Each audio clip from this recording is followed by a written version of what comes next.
इस वीडियो में हम कक्षा 10 का प्रश्नावली 4.4 का प्रश्न नंबर 1 को हल करेंगे। तो चलिए स्टार्ट करते हैं इस वीडियो को। तो देखिए डियर स्टूडेंट्स, प्रश्न नंबर 1 में हमसे क्या कहा गया है, निम्न द्विघात समीकरणों के मूलों की प्रकृति ज्ञात कीजिए, यदि मूलों का अस्तित्व हो तो उन्हें ज्ञात कीजिए। तो देखिए इस प्रश्न में हमें कुल 3 भाग दिए गए हैं। तो सबसे पहले हम पहले भाग को करते हैं। इसमें जो हमें द्विघात समीकरण दिया है वो हम यहाँ पर लिख लेते हैं। तो ये हमें 2x² माइनस 3x प्लस में 5 बराबर 0 ये द्विघात समीकरण दिया है। अब देखिए प्रश्न में हमें क्या कहा गया है, सबसे पहले कि मूलों की प्रकृति ज्ञात कीजिए, यानी कि जो ये हमें द्विघात समीकरण दिया है इसका हमें सबसे पहले मूलों की प्रकृति को ज्ञात करने के लिए कहा है। तो देखिए मूलों की प्रकृति का मतलब क्या है कि जो ये हमारा द्विघात समीकरण है इसमें हमें सबसे पहले ये पता करना है कि इसके जो मूल होंगे क्या वे दोनों मूल एक जैसे होंगे या फिर दोनों अलग अलग होंगे या फिर होंगे ही नहीं। इसी को हम मूलों की प्रकृति कहते हैं। तो देखिए हम मूलों की प्रकृति कैसे ज्ञात करते हैं, इसके लिए हमारे पास एक सूत्र होता है। वो सूत्र क्या होता है, ये होता है d बराबर में b² माइनस 4ac। इसी सूत्र का प्रयोग करके और हम मूलों की प्रकृति ज्ञात करते हैं किसी भी द्विघात समीकरण का। तो देखिए इसमें जो हमारा ये d बराबर में b² माइनस 4ac है, इसमें d को हम डिस्क्रिमिनेंट जिसे हिंदी में विविक्त कर भी कहते हैं।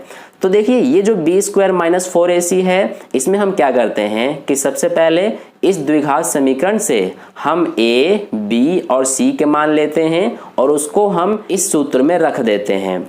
तो देखिए इसमें जो हमारा होता है वो 3 कंडीशन बनता है। सबसे पहले हम पहले कंडीशन की बात करते हैं।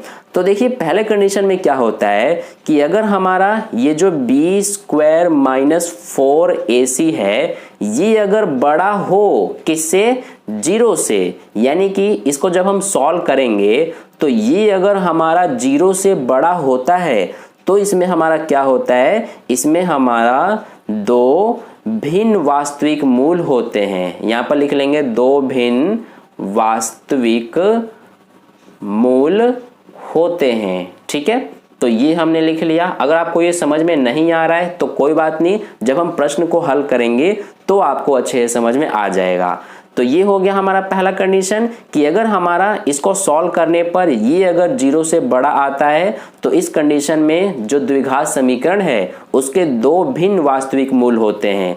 और सेकंड कंडीशन क्या होता है कि अगर ये हमारा b² माइनस 4ac ये अगर बराबर हो 0 के, यानी कि ये अगर 0 के बराबर आ जाए तो इस कंडीशन में क्या होता है हमारा कि 2 बराबर यानी कि 2 एक जैसे वास्तविक मूल होते हैं।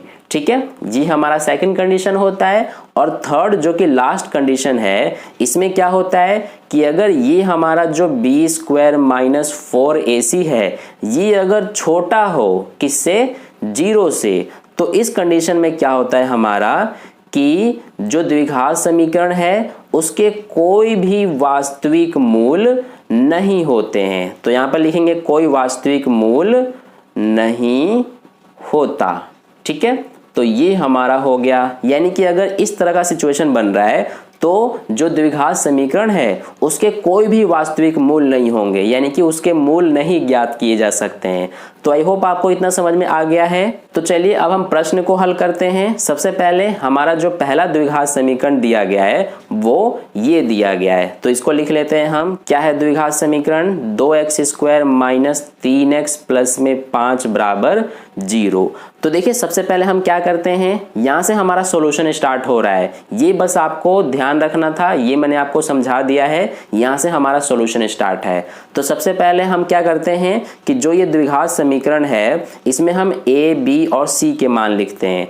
तो देखिए a क्या होता है हमारा, इसमें x² का गुणांक, तो यहाँ पर क्या है x² का गुणांक 2। और b क्या होता है, ये हमारा x का गुणांक होता है, तो ये -3 है। और c क्या होता है, ये अचर पद जो कि 5 है।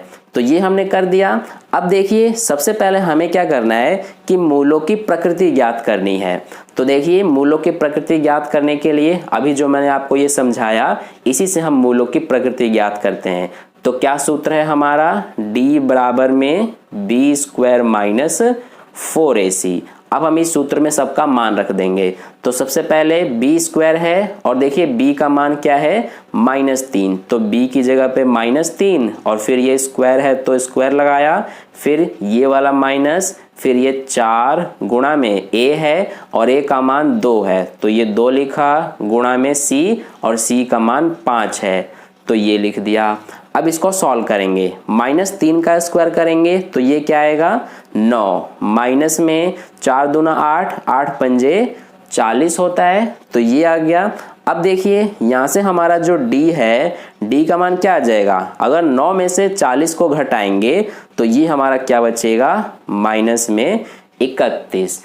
तो यहाँ से आप देख सकते हैं कि जो हमारा इसमें d का मान आ रहा है ये क्या आ रहा है माइनस में 31, यानी कि ये क्या है ऋणात्मक है। तो देखिए ऋणात्मक का मतलब क्या है कि ये हमारा 0 से छोटा है। तो जैसा कि यहाँ पर आप देख सकते हैं कि तीसरा जो कंडीशन है इसमें अगर हमारा ये b स्क्वायर माइनस 4ac ये अगर 0 से छोटा हो तो इसमें क्या होता है, कोई वास्तविक मूल नहीं होता है। यानी कि इसमें जो हमें ये द्विघात समीकरण दिया गया है इसके कोई भी वास्तविक मूल नहीं है, यानी कि वास्तविक मूलों का अस्तित्व नहीं है। तो इसीलिए यहाँ पर हम लिख देंगे कि वास्तविक मूलों का अस्तित्व नहीं है, क्योंकि प्रश्न में हमसे क्या कहा गया है कि यदि मूलों का अस्तित्व हो तो उन्हें ज्ञात कीजिए। तो यहाँ पर मूलों का अस्तित्व तो है ही नहीं, क्योंकि यहाँ पर जो हमारा ये d है ये क्या आ रहा है 0 से छोटा, और जब यहाँ पर हमारा अगर d जो है यानी कि ये जो b स्क्वायर माइनस 4ac है ये अगर 0 से छोटा हो तो कोई भी वास्तविक मूल नहीं होता है। तो इसलिए यहाँ पर हम लिख देंगे कि वास्तविक मूलों का अस्तित्व नहीं है। ठीक है, तो इस तरह से हमारा ये हो गया, यहीं पर हमारा सॉल्यूशन कंप्लीट हो गया पहले भाग का, क्योंकि इसमें जो ये द्विघात समीकरण है इसके मूलों का अस्तित्व नहीं है तो इसीलिए इसके मूल नहीं ज्ञात किए जा सकते हैं। तो इस तरह से ये पहला भाग का सॉल्यूशन कंप्लीट हुआ। अब चलिए हम दूसरे भाग को करते हैं। अगर आपने इसको नोट नहीं किया है तो वीडियो को पॉज करके नोट कर लीजिए, नहीं तो ये मैं आपको टेलीग्राम ग्रुप पर सेंड कर दूंगा। अगर आपने टेलीग्राम ग्रुप ज्वाइन नहीं किया है तो उसको ज्वाइन कर लेना, लिंक आपको इस वीडियो के डिस्क्रिप्शन में मिल जाएगा। तो चलिए अब हम दूसरे भाग को सॉल्व करते हैं।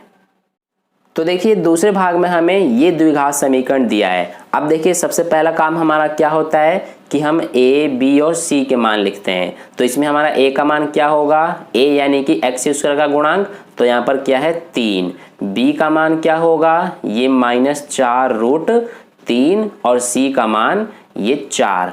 अब हम क्या करते हैं, सबसे पहले हमें मूलों की प्रकृति ज्ञात करना है। तो यहाँ पर हम सूत्र कौन सा लगाएंगे, d बराबर में b स्क्वायर माइनस 4ac।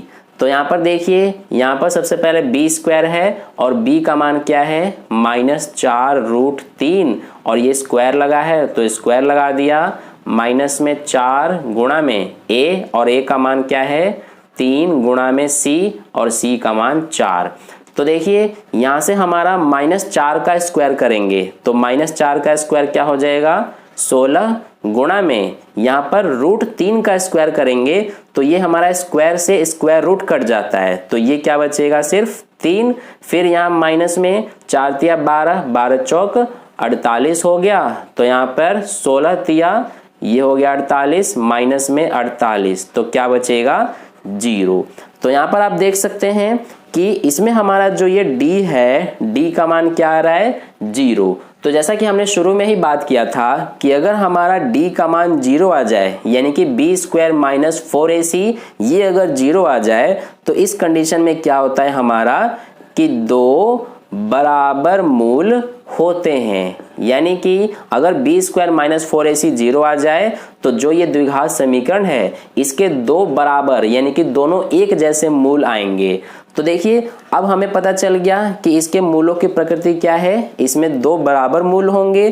तो यानी कि इसका मतलब ये है कि इसमें हम मूल ज्ञात कर सकते हैं। तो अब हमें मूलों को ज्ञात करना है। तो देखिए वो हम कैसे करेंगे, इसमें हम द्विघाती सूत्र से मूलों को पता करेंगे। तो देखिए द्विघाती सूत्र से मूलों को पता करने का क्या सूत्र होता है, ये होता है हमारा x बराबर में -b plus minus √b square minus 4ac बटे में 2a। तो अब हम इसमें सबका मान रखेंगे। सबसे पहले माइनस है तो माइनस आ गया, और देखिए b है, b का मान क्या है ये हमारा है माइनस में 4√3, फिर ये प्लस माइनस अंडर रूट, यहाँ पर देखिए बी स्क्वायर माइनस 4ac है, और जैसा कि हमने यहाँ पर बी स्क्वायर माइनस 4ac जो है ये हमने सॉल्व किया तो देखिए क्या आ रहा है 0, तो इसीलिए इसको दोबारा हमें करने की जरूरत नहीं है, यहीं पर हमने कर दिया है तो ये हमारा 0 आ रहा था, तो इसीलिए इसकी जगह पर हम 0 लिख देंगे। ठीक है, और देखिए बटे में क्या है, ये 2 गुणा में a, और a का मान कितना है 3, तो ये हमने कर दिया। अब देखिए इसको हम आगे सॉल्व करेंगे तो ये हमारा माइनस माइनस प्लस हो गया, यानी कि प्लस का 4√3, और ये प्लस और माइनस ये हमारा यहाँ पर एज इट इज आ जाएगा, और यहाँ पर वर्गमूल में 0 है, यानी कि 0 का जब हम वर्गमूल करते हैं तो ये हमारा 0 ही आता है, बटे में 2 गुणा में 3 यानी 2 तिया 6। तो यहाँ तक आपको समझ में आ गया होगा। अब देखिए यहाँ से हम अपने दोनों मूल ज्ञात करेंगे, तो सबसे पहले हम x बराबर में, यहाँ पर देखिए 0 के आगे एक बार प्लस लगा है और एक बार माइनस लगा है, यानी कि 0 के आगे चाहे प्लस लगे चाहे माइनस लगे वो हमेशा हमारा 0 ही रहता है, तो इसीलिए इसको अब लिखने की जरूरत नहीं है, हम सिर्फ ये लिखेंगे 4√3/6। तो सबसे पहले यहाँ पर हम लिख लेंगे 4√3/6। तो यहाँ से ये देखिए 2 दूना 4, 2 तिया 6, तो यहाँ से x का मान क्या आ गया 2√3/3। तो ये हमारा x का मान आ गया 2√3/3। अब देखिए ये हमारा सिर्फ एक ही बार आ रहा है, तो आप चाहें तो इसी को एक बार और लिख सकते हैं यहाँ पर x बराबर में 2√3/3। तो ये हमारे दोनों एक जैसे यानी कि 2 बराबर मूल आ गए। अब देखिए अगर आप इस आंसर को पीछे एनसीईआरटी में मैच करेंगे तो आपका आंसर डिफरेंट मिलेगा, यानी कि अगर हमें एनसीईआरटी से अपना आंसर मैच करना है तो इसको हमें आगे भी सॉल्व करना पड़ेगा। देखिए कैसे करेंगे, ये क्या है 2√3 बटे में ये जो 3 है इसको हम इस तरह से √3 गुणा में √3 लिख सकते हैं, क्योंकि दोनों को जब गुणा करेंगे तो यही आ जाएगा 3। अब देखिए ये हमारा √3 से ये √3 हमारा कट जाएगा, तो क्या बचेगा सिर्फ 2 बटे में √3, और यही हमारा एनसीईआरटी में आंसर है। तो ये भी आंसर बिल्कुल सही है और आपका ये आंसर भी बिल्कुल सही है। ठीक है, तो इस तरह से हमारे इस वाले द्विघात समीकरण के ये 2 बराबर मूल आ गए। तो ये हो गया दूसरे भाग का सॉल्यूशन कंप्लीट। अब चलिए हम तीसरे भाग को करते हैं। तो देखिए तीसरे भाग में हमें ये द्विघात समीकरण दिया है। अब हम इसमें भी सबसे पहले a का मान लिखेंगे, तो ये हो जाएगा 2, b का मान -6 और c का मान ये हो गया 3।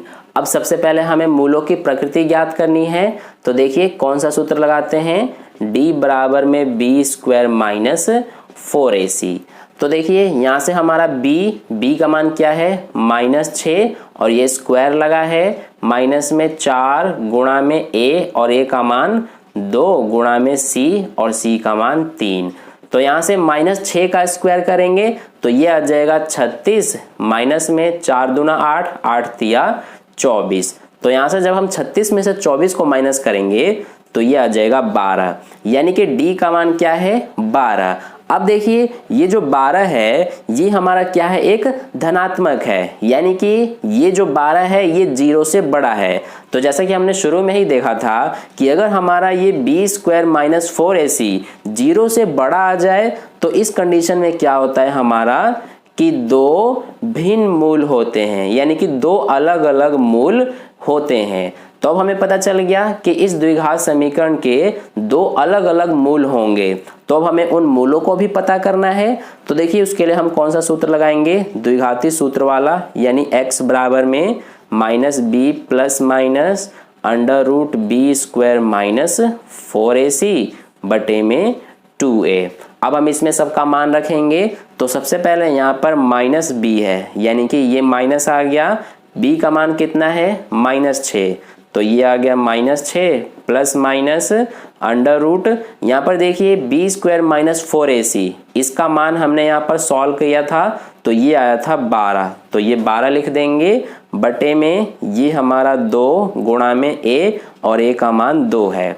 तो ये हो गया यहाँ तक। अब देखिए इसको हम सॉल्व करेंगे। यहाँ पर माइनस माइनस ये हो गया प्लस, यानी कि प्लस का 6 हो गया, और ये प्लस माइनस यहाँ पर देखिए वर्गमूल में 12 है, तो इसको जब हम सॉल्व करेंगे तो ये हमारा 2 वर्गमूल 3 आ जाएगा, है ना। क्योंकि देखिए जब हम 12 के अभाज्य गुणनखंड करेंगे तो ये हमारे 2 गुणा में 2 गुणा में 3 यही आएगा, क्योंकि 2 दूना 4, 4 तिया 12 हो गया। तो देखिए जब हमारा एक जोड़ा बनता है उसको हम वर्गमूल के बाहर लिख देते हैं, और जिसका जोड़ा नहीं बनता है उसको वर्गमूल के अंदर लिखते हैं। तो यही हमारा यहाँ पर हुआ है। 12 के हमारे अभाज्य गुणनखंड ये हैं, तो इसमें हमारा 2 का जोड़ा बन रहा था इसीलिए हमने वर्गमूल के बाहर लिखा, 3 का नहीं बन रहा था इसीलिए इसको वर्गमूल में ही लिखा। ठीक है, तो ये हो गया। अब बटे में क्या है, 2 दूना 4। अब देखिए यहाँ सब हम इसको आगे करेंगे, तो यहाँ पर देखिए 6 प्लस माइनस 2√3/4 है। तो देखिए यहाँ पर 6 और ये 2√3 जो है इन दोनों में हमारा 2 कॉमन आ जाएगा, तो इसीलिए दोनों में से 2 कॉमन ले लेंगे। तो 6 में से 2 कॉमन आ गया तो 3 बचेगा, प्लस माइनस ये वाला, और 2√3 में से 2 कॉमन आ गया तो क्या बचेगा, सिर्फ √3 बटे में क्या है 4। अब देखिए यहाँ से हमारा ये 2 एकम 2 और ये 2 दूना 4 कट जाएगा, तो क्या बचा, सिर्फ ये बचा 3 प्लस माइनस √3/2। तो ये हमारा सॉल्व करने पर ये आ रहा है। अब देखिए √3 के आगे एक बार प्लस और एक बार माइनस लगा है, यानी कि √3 एक बार प्लस में है और एक बार माइनस में है। तो सबसे पहले हम यहाँ पर अपना पहला मूल ज्ञात करेंगे। तो इसके लिए क्या करेंगे, सबसे पहले हम √3 को प्लस में लेंगे, तो ये तो एज इट इज आएगा 3, और √3 को हमने प्लस में लिया है, ये √3/2। तो ये हमारा पहला मूल आ गया। अब इसके बाद दूसरा मूल कैसे ज्ञात करेंगे, इसमें भी x बराबर में, इसको तो एज इट इज लिखेंगे। अब ये जो √3 है ये प्लस में यहाँ पर हमने लिख लिया, अब माइनस का √3 बच रहा है तो ये लिखा, बटे में क्या है 2। तो ये हमारे दोनों मूल आ गए इस द्विघात समीकरण के। तो इस तरह से हमारा प्रश्न नंबर 1 का सॉल्यूशन कंप्लीट हुआ। आई होप आपको अच्छे से समझ में आ गया है। अगर आपको वीडियो अच्छा लगा है तो लाइक कर देना, अपने दोस्तों के साथ शेयर कर देना, और पहली बार वीडियो को देख रहे हैं तो चैनल को सब्सक्राइब करके बगल में जो बेल आइकन आता है उस पर ऑल वाले पे क्लिक कर लेना। मिलते हैं फिर अगली वीडियो में, धन्यवाद।